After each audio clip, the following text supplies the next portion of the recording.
The topics and opinions expressed in the following show are solely those of the host and their guests and not those of W4CY Radio, its employees, or affiliates. We make no recommendations or endorsements for radio show programs, services, or products mentioned on air or on our web. No liability, explicit or implied, shall be extended to W4CY Radio or its employees or affiliates. Any questions or comments should be directed to those show hosts. Thank you for choosing W4CY Radio.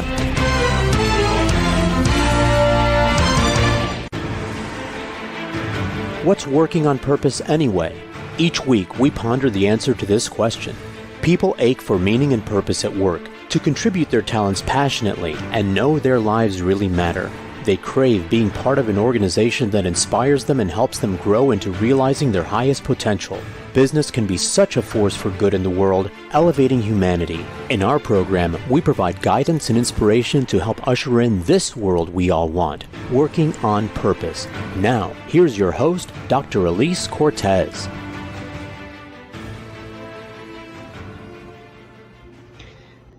Welcome back to the Working on Purpose program. Thanks for tuning in again this week. I'm your host, Dr. Elise Cortez, joining you live from Dallas, Texas, which is home base for me.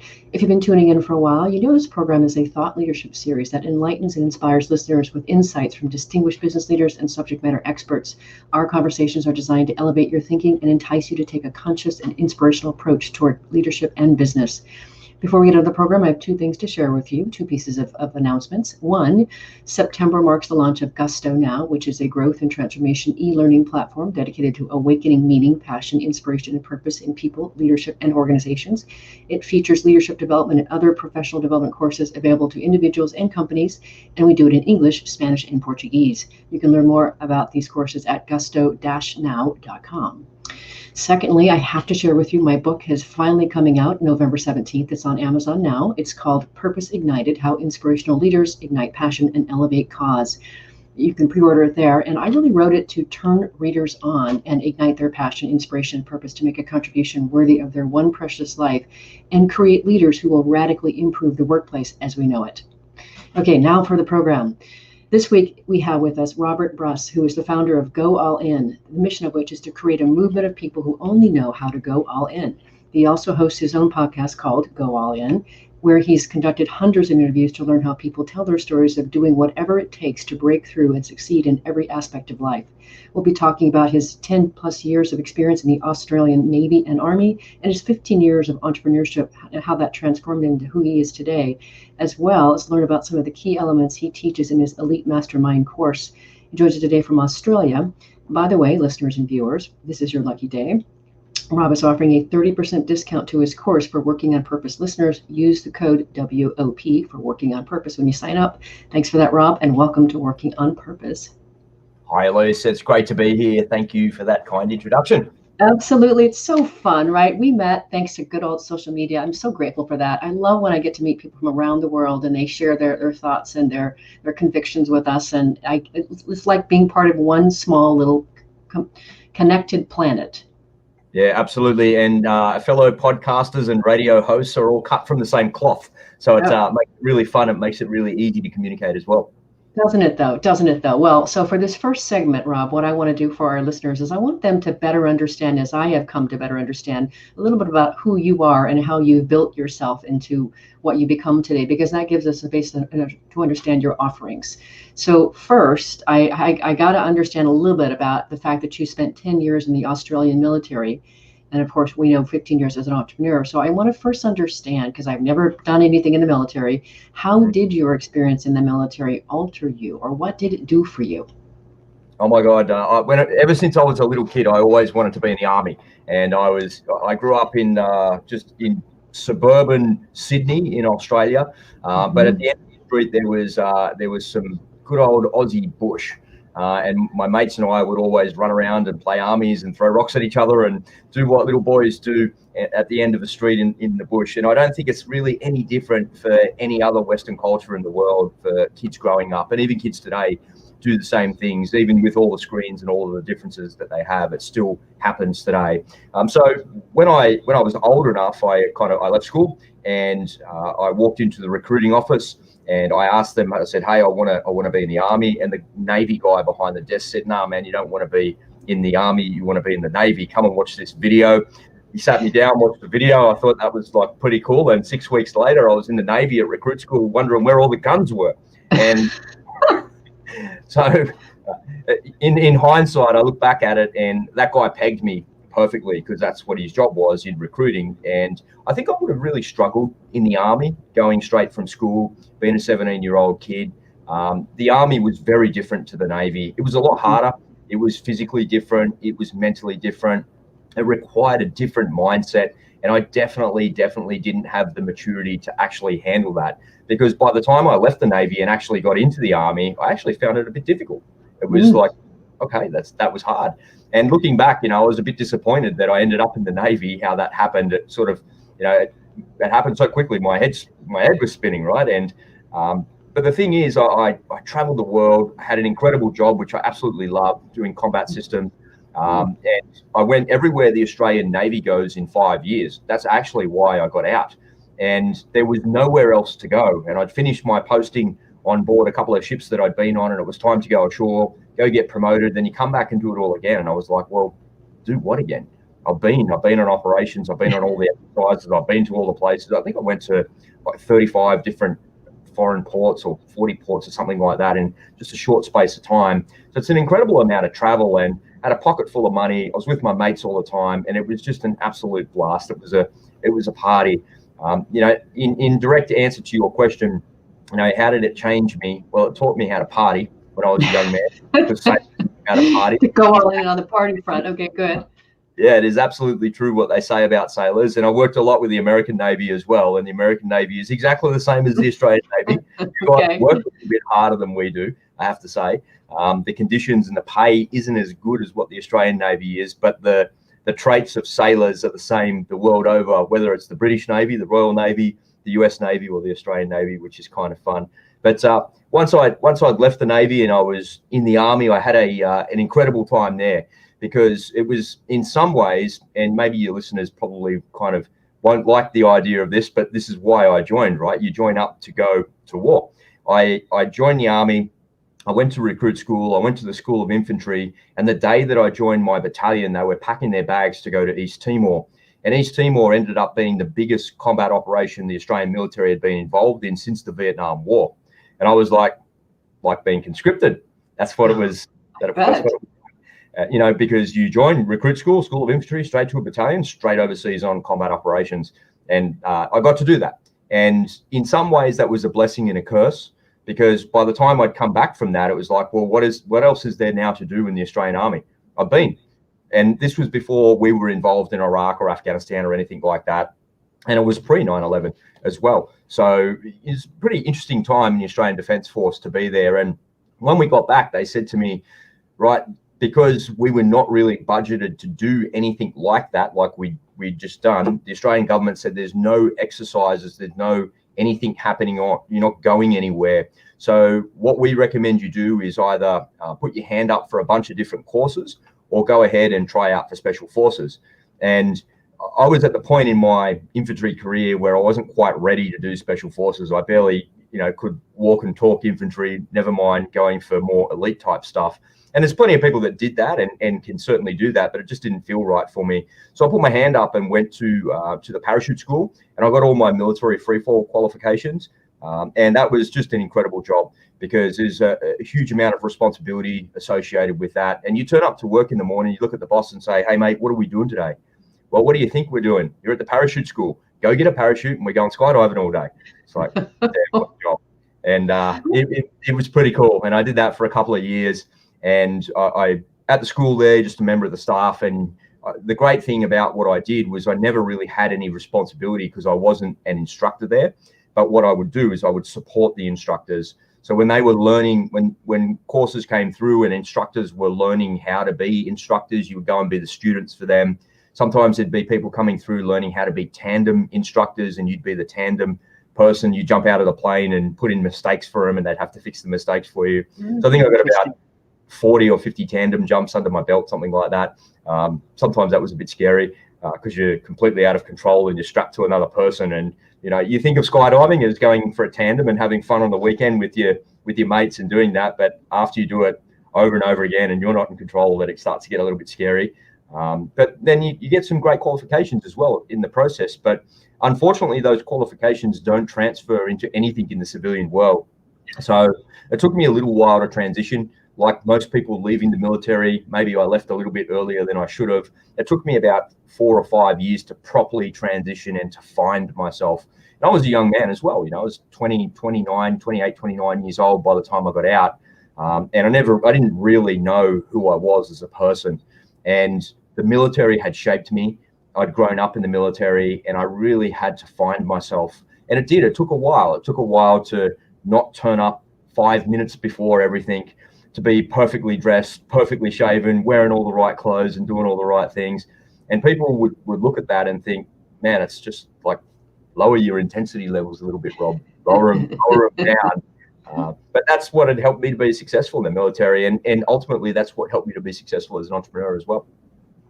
What I think is what I appreciate about what you just finished with was this notion of how hard it was to go back into the civilian world. I have had a few people on my show who talk about helping vets transition because it is such a totally different space. And I think a lot of us who have never served have no idea what you went through. So I all the more applaud what you have created with your platform and your podcast and what you're doing in your course to be able to summon what you got from those experiences. I think it's phenomenal. And I did hear you say in the introductory piece of your course that you've had quite a few businesses over the years. Some you said were dogs, and some were like incredibly successful. So just really quick, high level, a few things that you learned over these 15 years of being an entrepreneur. The number one thing that I've taken away from it is money is something that you think is a motivating factor. But I discovered, and the number one thing that I took away from it, I discovered that I actually feel the same whether I've got no money in the bank account. And there's been more times than I would care to remember that that's actually been the case. Because you risk everything, right? Mm-hmm. And keep going until you break through. But I really do feel the same whether there's no money in the bank account or there's lots of money in the bank account. And what I mean by that is my attitude and my approach to my business and what it is that I'm doing doesn't change. If it's really super successful, then I keep going and I double down on what it is that I'm doing. And if it's not working for whatever reason, then I double down and keep going and keep doing what I'm doing.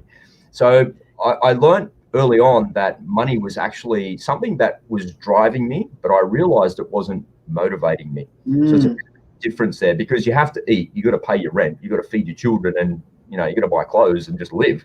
So, it's something that's driving you, but I was not motivated by it. And over the years, the biggest thing that I've learned from all of the failures that I've had and all of the things that have gone right at the same time is the thing that I value the most is human connection. Mm-hmm. I love people. I love seeing people succeed. I love delivering products and services in the way that I say that I'm going to deliver. And I love seeing other people succeed. There's nothing that gives me more joy or satisfaction in my life than seeing somebody break through and get on the other side and just win. That's like a Tony Robbins fist pumping moment for me. I love that. Absolutely. And one of the things I love, speaking of what you just said about the meaningful connection, you say in your bio that you are prone to be found having a 4-hour deep and rich conversation over a cup of coffee. I love that. That's totally my jam too. So part of why I wanted to have you on the show is you really, to me, represent, I want to say bigger than life, but a literal walking human billboard for possibility and going for it. And that's why I talk about this one precious life. This is all we get. Let's go for it. So what do you think? You've created something phenomenal in your Go All In platform. How do you think your military and entrepreneur experiences have contributed to that offering?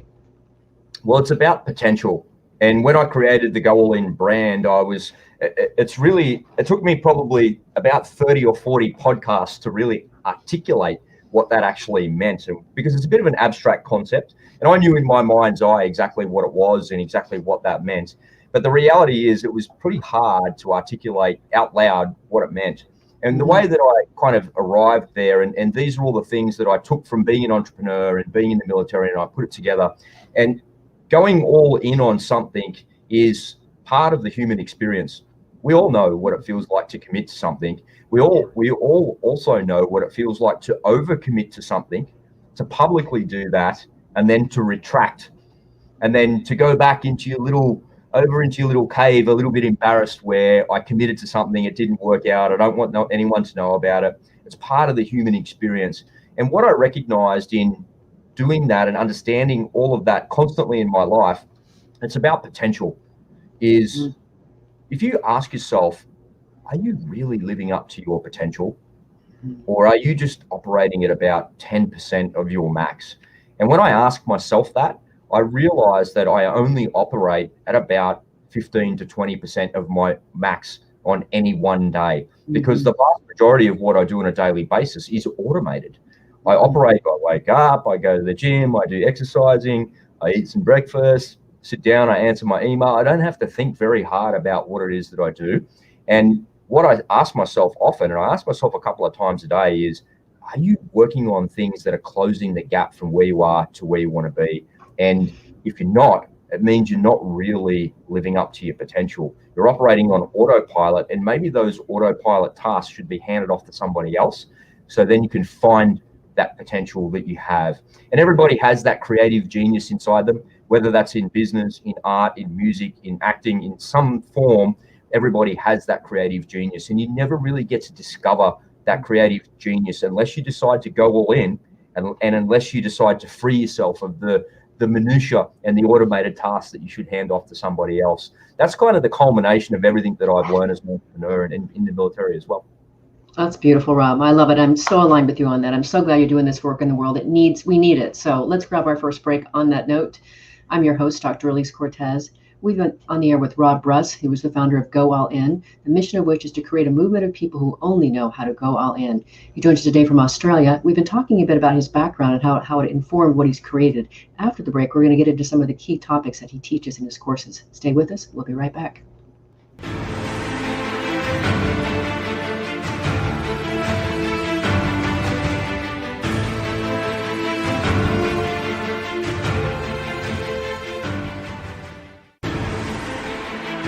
Dr. Elise Cortez is a management consultant specializing in meaning and purpose, an inspirational speaker and author. She helps companies visioneer for greater purpose among stakeholders and develop purpose-inspired leadership and meaning-infused cultures that elevate fulfillment, performance, and commitment within the workforce. To learn more or to invite Elise to speak to your organization, please visit her at elisecortez.com. Let's talk about how to get your employees working on purpose.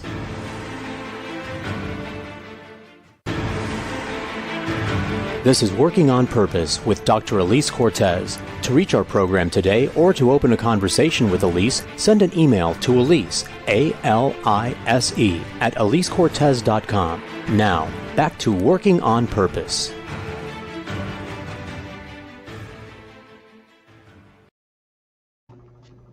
Thanks for staying with us, and welcome back to Working on Purpose. If you're just joining us, my guest is Rob Bruss. He's the founder of Go All In, the mission of which is to create a movement of people who only know how to go all in. He also hosts his own podcast called Go All In, where he's conducted hundreds of interviews to learn how people tell their stories of doing whatever it takes to break through and succeed in every aspect of life. I'm your host, Elise Cortez. So before we get into the program piece of this, Rob, I think it would be great for us to be able to just quickly go to your podcast, because you're doing something in your podcast that I'm doing on mine. And that is, I am harvesting your knowledge and experience to fold into my being and make me a better human being and a better consultant. So it seems like you're doing something similar. And I love the intensity of your show, right? So you have stories of, I love how you say, these are stories of unadulterated failures and euphoric successes. And so that intensity and the vulnerability of your platform is really compelling to me. Can you maybe just share a story or some snippet of one that you had recently that really stuck for you? Yeah, absolutely. And thanks for the opportunity to do that. The one that I've got, I think will just blow you away. And it's about potential. It's about the topic we were talking about before the break. So this fella, his name is Jason Reardon, and he's a fellow infantry guy like me. He's an ex-soldier. In fact, he's an ex-Special Forces soldier here in the Australian Defence Force. He was a commando. And he got out of the military a while ago as well. And one of the things that Jace had always been into was running. And as an infantry guy, you're always running. That's just part of what you do. And in some ways, what you do for a living verges on being a professional athlete, because everything you do is centered around your ability to do things physically. It's a very physical job. And Jace discovered that he was really good at running marathons. And it turns out he was really good at running ultra marathons. And in fact, he was so good at running marathons and ultra marathons that he won the inaugural Red Bull La Ultra. And the Red Bull La Ultra Marathon takes place over 5 days in the Himalayas, up to 17,000 feet, and it's 555 kilometers of running. And Jason won that race. And it's a feat of human endurance that you would just, it's hard to describe what it is that he did, because he can barely describe it himself, because he's one of those really quiet Australians. And it's like, come on, man, you've got to tell us this story, get this experience and share this experience with us. And I really had to build a lot of rapport with Jace before I did the podcast with him to get to know him a little bit, because he's such a humble guy. And he's like, oh yeah, I won it. Yeah, I ran a long way. Yeah, whatever. But when you hear the nitty gritty of what it is that he went through, and you're not supposed to run at 17,000 feet, because the partial pressure of oxygen up there is just not the same as what it is down here at ground level. When you take a breath up there, because the atmosphere is thinner, it's like taking half a breath down here at sea level. And he was running at altitude. He was falling behind the clock. He had to run down some of these hills, down from 17,000 down to 5,000 feet. They have these crazy hallucinations in the middle of the night because they've been running for days at a time. And he said the white lines on the road, the central dividers, look like cobras coming up to try and attack him at nighttime, and he's running and dodging these cobras, and the support crew behind him are like, what are you doing? And he's like, there's snakes all over the road, what the hell? And as he's coming up to the end of it, the really cool part of the story is what he did to win and how he actually won. And they came to the last checkpoint, and he was in second place, and the guy in front of him was quite a way in front of him. And they stop and they sleep and they eat along the way, of course. And as he came in there, one of his support crew said, hey, the fella that's in front of you, he's eaten and he's now asleep. And Jace kind of went, well, I'm not eating, I'm not stopping, and I'm not sleeping. And he kept running, and he ran past, and he ended up putting 20 kilometers between him and the other guy. By the time the other guy realized what was going on, he was 20 kilometers ahead. And then Jace felt like that he was being chased down for the last day of the race, I think it was last 70 or 80 kilometers or something like that. I can't remember exactly, but he felt like he was being chased. So he kind of had that second win, if you like, if you could have a second win after all those kilometers, and he made it to the end and he won the race. And it's that story is a reminder of what you can do when you put your mind to something, because it wasn't the physical thing that got him across the line. Sure, that's a big part of it. That's 85 to 90% of it. But the other part of it, the 100% of it, is your mind. You can't do something like that unless you're in the right headspace. And I remember asking him, did you think that you would ever be able to do something like that?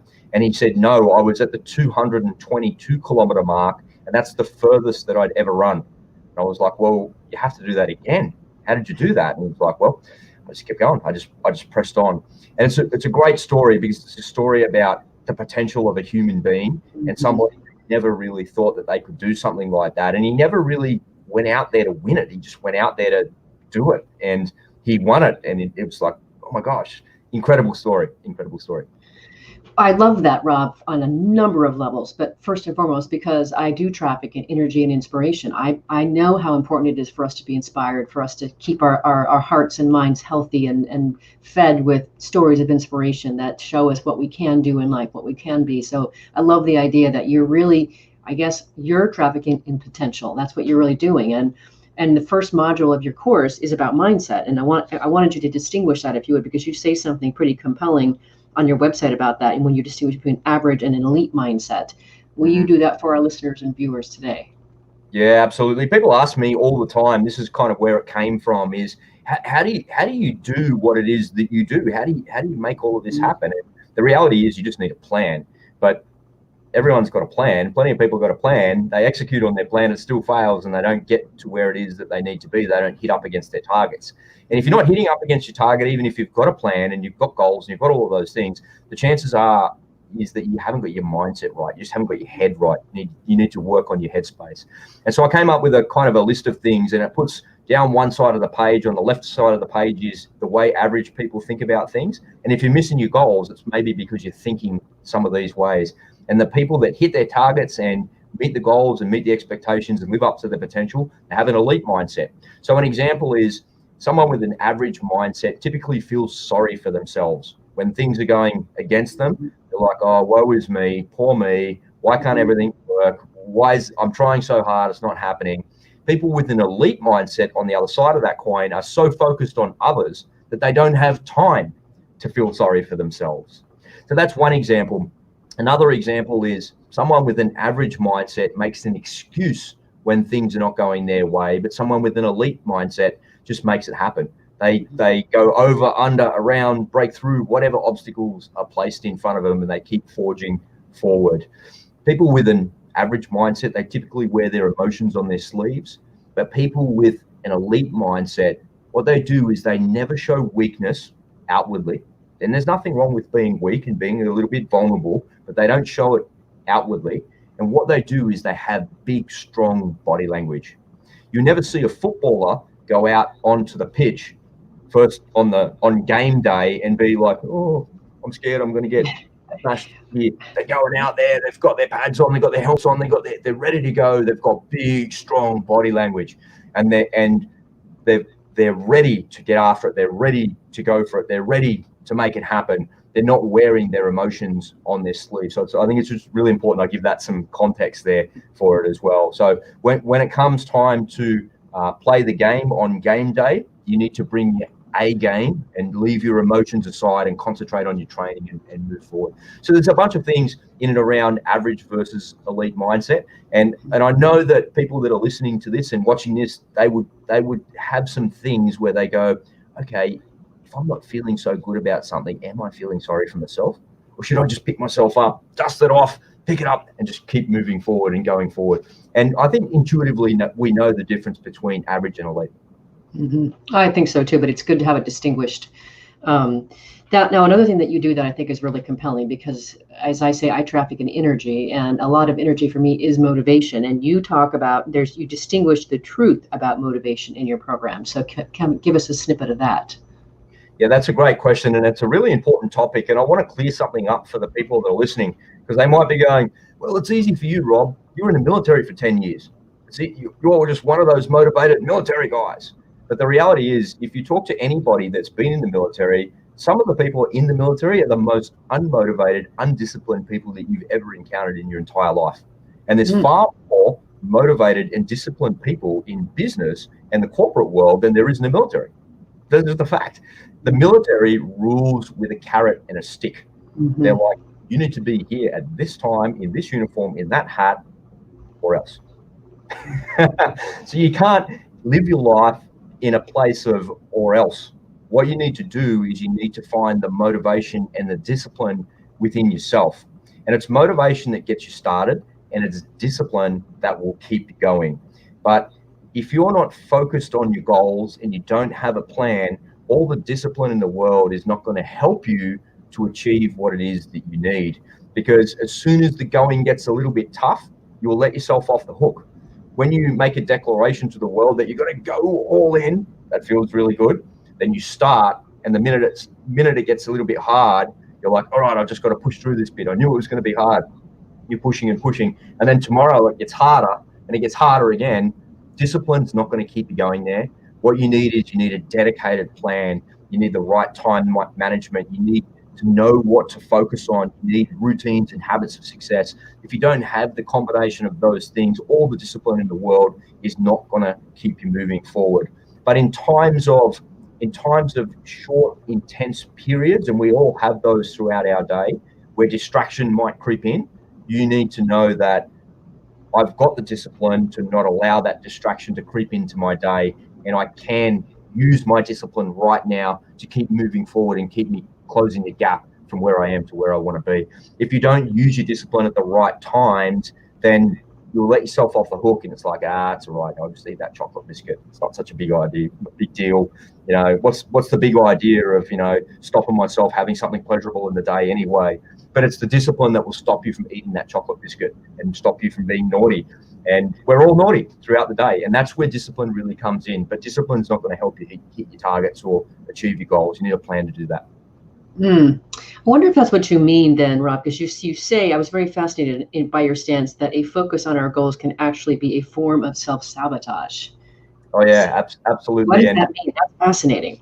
Yeah, I've worked with lots and lots of clients over the years in and around this particular topic. And part of it is I'm not a really big fan of the word goal. I prefer high definition destination. And I borrow that so from. Better. Wait, say it again. That's so much better. High definition destination. Right. And I'm borrowing that from an American company called Afterburner. So these guys are a bunch of ex-fighter pilots, and they use a methodology called flawless execution.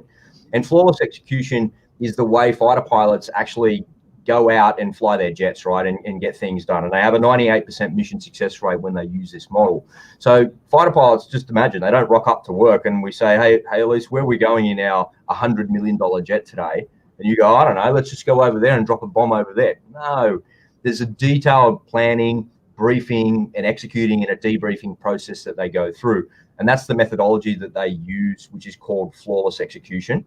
And what they do is they set the high definition destination. That's the goal. That's the target. And you can use this same methodology in your life. What is your high definition destination? All right, I know exactly what it is. Now I need to create a plan, need to brief the plan, need to go and execute it. Between the execution and completion, I need to X gap to understand where I am in relation to where I said I was going to be. And then on completion, I need to debrief myself to make sure I've got the lessons learned. I know exactly how I achieved that. What did I do right? What did I do wrong? What can I change? What do I need to do? So if you spend too much time looking at your goals and looking at that high definition destination, then what you'll do is forget about how it is that you're going to get there. That's why using a methodology like flawless execution is a great way to stop you focusing on the goal. You set the goal, you set the target, and then you spend 95% of your time working towards that target. And every now and then you look up and out at what it is that you're doing and where you're going. But the vast majority of the time when you're trying to achieve the goal, you're looking down and in. And I love the idea of that, because what that does is it allows you to eat that elephant one bite at a time, because usually the goals that we set for ourselves are quite big. So if you can just focus on the day-to-day activities and not look up at that giant goal that you've got too often, you won't be distracted by, oh my God, that's such a big goal. How am I going to get there? How is that going to happen for me?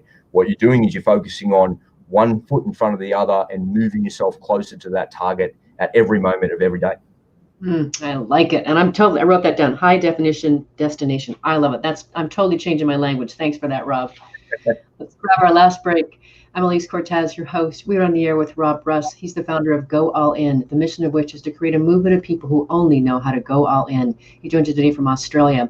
After the break, we're going to hear a bit more about his program. Stay with us. We'll be right back.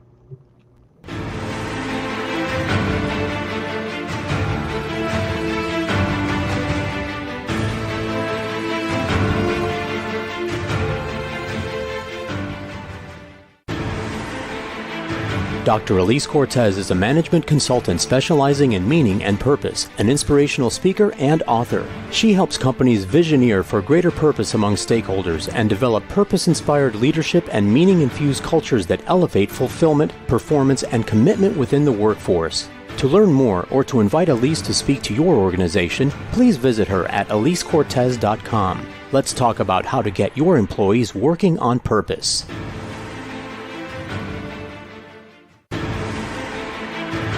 This is Working on Purpose with Dr. Elise Cortez. To reach our program today or to open a conversation with Elise, send an email to Elise, A-L-I-S-E, at elisecortez.com. Now, back to Working on Purpose.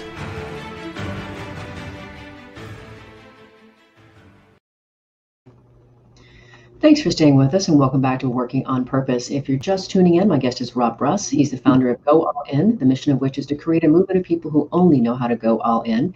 He also hosts his own podcast called Go All In, and he's conducted hundreds of interviews to learn how people tell their stories of doing whatever it takes to break through and succeed in every aspect of life. I'm your host, Dr. Elise Cortez. So a few more questions about the program, then I have some other questions about what you're up to in all this work here. I want to talk about time management and accountability, because I'm always amazed at the difference in what really extraordinary people get done in 24 hours and what I get done. So what can you tell us about that? First of all, you need to know what you're spending your time on. And I think it's a little bit of an abstract concept, to be honest. Like, I don't know what I spend my time on. I wake up in the morning and I just do my thing. But how much time are you actually spending on the activities that are going to move you closer to your actual goals? And I really believe that when somebody says to me, "Oh, Rob, I need a hand with my goals. I need a hand with my targets. Can you help me to do this?" The very first thing that comes out of my mouth used to be, "Yeah, sure, I can help you." But now what I say is, what is it that you're doing today that's moving you closer to those targets? Oh, well, I kind of haven't got there because of A, B, or C, and all the excuses will come out. And it's funny how quickly the excuses come out. The next thing that I ask somebody is to show me their calendar. Give us a look at your calendar. Show me your phone. Show me whatever calendar app that you use, and let's have a look if you've got half hour or 15-minute blocks blocked out on your calendar. And is it blocked out from the time you wake up to the time you go to bed, including your downtime, your eating time, your family time? All of those things need to be blocked out in your calendar. If you're not in control of your time, time is in control of you. And there is no hack. The hack is get your calendar out and allocate the time that you think you need to the activities that you know that you should be doing. If social media is a problem from you, take Facebook and Instagram off your phone. Just leave them on your computer. And if you need a little break through the day, go and just look at your computer for 5 minutes. Use that as your break. But don't be distracted by your phone. Statistically, and you would know this, Elise, from working with corporate clients, statistically, we touch our phones 168 times an hour. It's massive. I didn't know that. Yeah, and so think about it. If somebody sends you a text message and you pick out a response to that, you're typing, that's you touching your phone 100 times with those characters, right? But then you open Facebook or Instagram, or you're looking at something on YouTube or TikTok or something like that, and you're scrolling just like a mindless zombie. That's a massive distraction to you. And it takes you, scientifically, science says that it takes you about 20 minutes to get into the groove of something. So once you're starting to focus your attention on things, but then the alerts on your phone go off, or your email goes off, or the phone rings, or somebody comes over and invades your cubicle, there's a bunch of things that happen that stop you from moving forward. And all of these things go to the very heart of time management. And if you get control of all of these things, then you'll be in control of time. And that's how you're able to achieve more. And I always ask myself the question when I'm about to start an activity, is this activity related to making money? Is this activity related to moving me closer to the goal that I've set for myself? And if it is, I do it. If it's not, I sit back for a second and say, well, should I be handing this off to a member of my team, or should I be giving this to somebody else? Or should I be finding somebody that can do this task for me? And I work really methodically like that. And I block out my calendar in half-hour blocks. I find that works for me. But I do that on a Sunday evening. My week starts at Sunday evening at 8 o'clock. I'm ultra militant about doing that, because I want the first half of my week. And sometimes it's impossible to do, right? Because I don't know what's going to happen on Thursday or Friday, on Sunday night at 8 o'clock. So what I do is I just do Monday, Tuesday, and half of Wednesday. And I leave myself the flexibility to go, okay, the back half of the week is going to look like this. And I give myself that opportunity. What you've got to do is you've got to find what works for you. But once you get control of time, and once you get control of your calendar, and it's such an unbelievably simple thing to do, you'll find that things start to fall into place for you pretty quickly. I really appreciate that. I have fallen off of calendaring my time, and I do it a little bit more haphazardly on my paper calendar, but there was a time when I did exactly what you're saying, and I did get better results. So already I'm learning from you and being contributed to by you. So thank you, Rob. You're welcome. And speaking of that, there's two other things I definitely want to make sure and ask you before we run out of time, and it goes so fast. You talk about habits and routines, and that's part of what you were just talking about there. But can you say a little bit more about why they're important and how we can steward them? Yeah, absolutely. And it's a really great point, because it ties into time management. Yeah. There's a lot of people out there into NLP, and they look at the patterns of behavior and how do I speak, and what's his body language? Is it, Is he somebody who learns orally, or is he a visual person? All of those things there go to the very heart of habits and the way that you actually behave. And you need to develop habits and routines of success. There's a really famous American ex-Navy SEAL. His name's Jocko Willink. You might have heard of Jocko. And so Jocko is an ex-SEAL commander from the Battle of Ramadi in 2006, 2007. And he's really popular as this great podcast about war stories and all sorts of great interviews and things like that. And he takes a photo of his watch at 4 o'clock in the morning, and anywhere between 4 and no later than about 4:30 in the morning. And every morning he takes a photo of his watch. He's like, time to get up, time to get after it. And that's his routine. And people ask him all the time, dude, you got to stay in bed longer. Aren't you tired? And he's like, well, I go to bed a bit earlier, so I get up earlier. It's all right. And I do my workout on the front half of my day because my day gets so busy that I have these intentions to go and do some exercise in the middle or the end of the day, but I just never get there. And by the time I get there, I'm too tired to do it. So the first thing that I do in the morning is I get out of bed, I have a drink of water, and I get started and I do my workout and I make that happen. That way I'm sure that I arrive there and it happens for me. Routines and habits of success like that are the very foundational pieces of you moving forward and closing the gap from where you are to where you want to be. And I think it's really hard to articulate why we don't do it and why people don't have these routines and they're kind of all over the place. Why don't you do that thing? Why don't you get up and exercise? Why don't you do, I don't know, I just couldn't be bothered with it. But actually, every single person on the planet has a routine. Every single person on the planet has different habits. Whether those habits are serving you or not is really up to you. Question. I think we can all work better to develop better habits and to develop better routines that are more serving of us rather than something that's actually holding us back and distracting us from what it is that we set for ourselves. And it's difficult to do. And the reason it's difficult to do is because as human beings, we want to move towards things that are more pleasurable and away from things that are not so fun. And pulling on a kettlebell at 4:30 in the morning doesn't sound like much fun to me. Being wrapped up under the dune and snuggling up to my missus sounds like way more fun than in a kettlebell in the garage at 4:30 in the morning like Jocko. And it takes all the effort and discipline in the world to develop a routine like that. And you just need to be deliberate about it. But once you're deliberate about it, and it comes back to the very heart of your time management, if you allocate the time to do those things for yourself, you'll start to achieve more in a much shorter time frame. Good stuff. Really good stuff. Well, I'm also very intrigued. You talk about this little known rule of subtension. What the heck is that? Yeah. So the rule of subtension is I guess it's an infantry thing, but it's also an aviator thing as well. So the rule of subtension that I learned when I was an infantry soldier is that 1 millimeter at 1,000 meters equals 1 meter. So what it means is you need to aim straight. Don't even be 1 millimeter off what you're aiming at. And whether you're firing an assault rifle, a machine gun, a sniper rifle, or you're setting a goal for yourself in your life, don't be 1 millimeter off.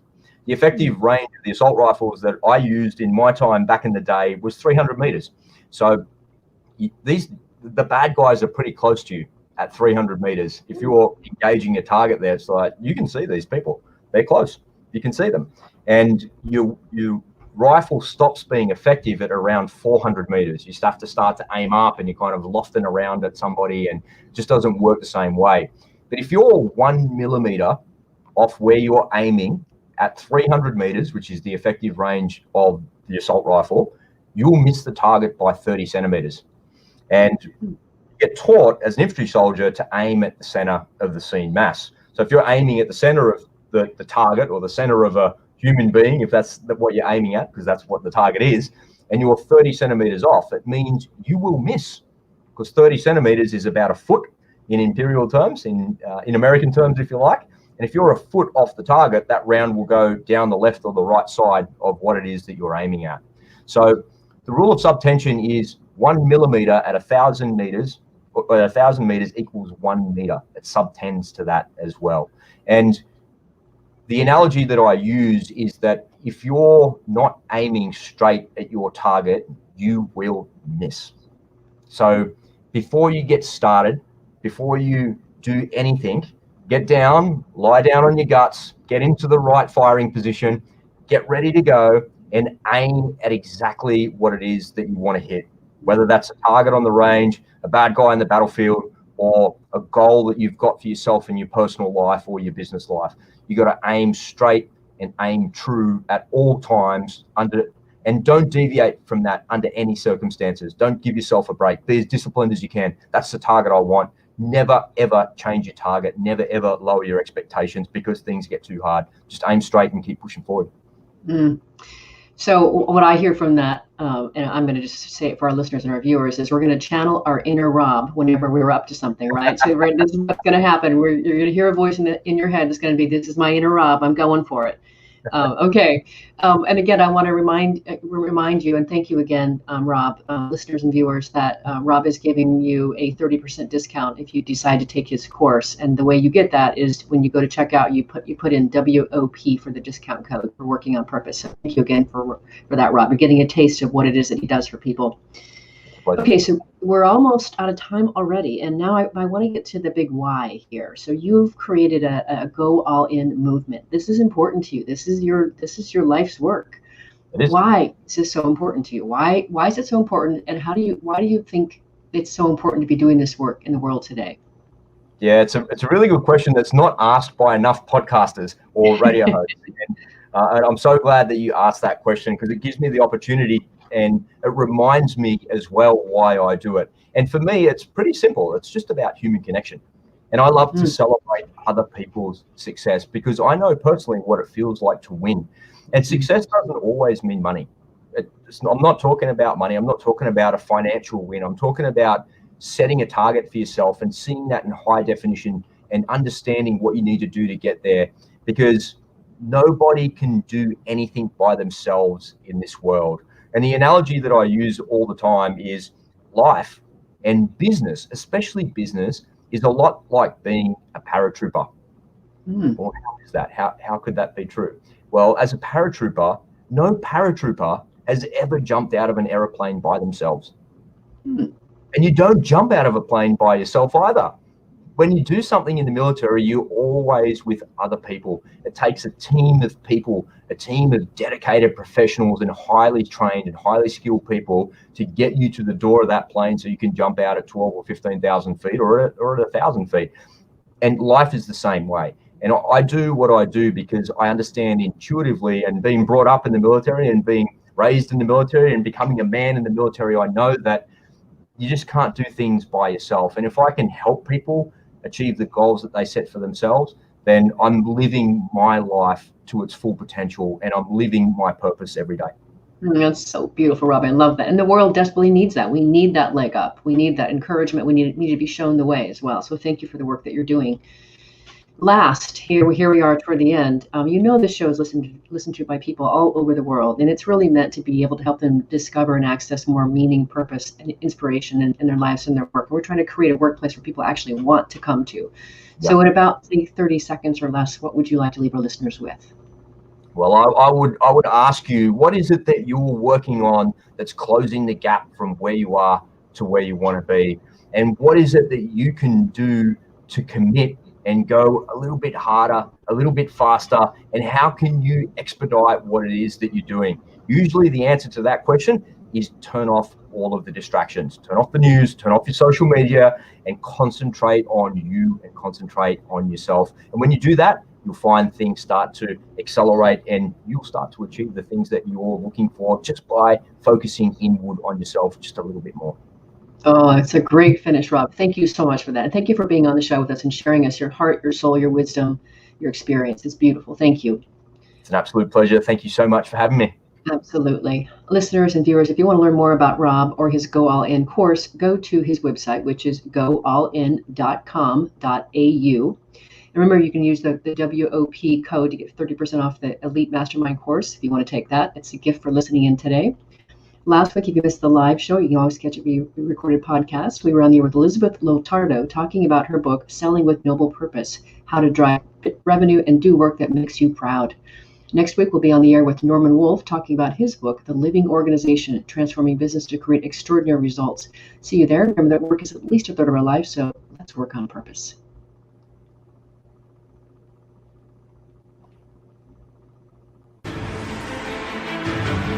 We hope you've enjoyed this week's program. Be sure to tune into Working on Purpose, featuring your host, Dr. Elise Cortez, each week on W4CY.